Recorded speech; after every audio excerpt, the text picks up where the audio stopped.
In a land of apple pie and baseball, there may be nothing more American than the good old American gun.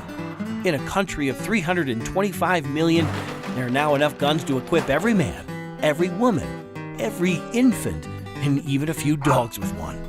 And we keep buying. Last year, for example, in one state, Coloradans bought enough guns to give a gun to every Broncos fan at Mile High Stadium, even if that Mile High Stadium held 4.5 times more people than it does now, 342,000 seats to be precise.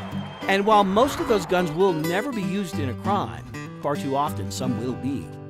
In 2014, 10,945 people lost their lives in America on the wrong end of a gun. That's 30 people a day. Count suicides, which outnumbered homicides 2-1, and that year 90 Americans a day became part of a troubling statistic. We're so used to it, we barely notice milestones like this one. Most of us know 49 people died in a nightclub in Orlando in June. But how many of us know it took only 42 more hours for 49 more people to die as a result of gun homicides? The 49th victim after Orlando, a mother of 3 in Austin, Texas. So what to do? Some worry about so-called assault weapons, semi-automatic rifles mostly. Even if you stop selling them tomorrow and confiscated all rifles the next day, you'd only be getting rid of a weapon used in 3 to 4% of all gun homicides. Clubs and hammers kill more people every year in the U.S. than the big bad assault rifle.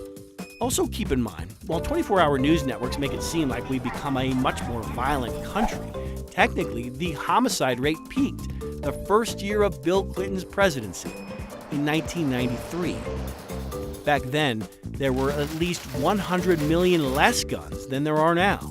Some suggest we need more laws, close the so-called gun show loophole, or limit magazine sizes, or bring back the assault weapons ban. Whether you agree with that or not one of those laws will put much of a dent in this fact. Every 2 weeks in the U.S., criminals murder 400 people with guns. 2 weeks, 400. That's generally the amount of people murdered by guns every year. In Portugal, the UK, Spain, France, Germany, and Australia combined.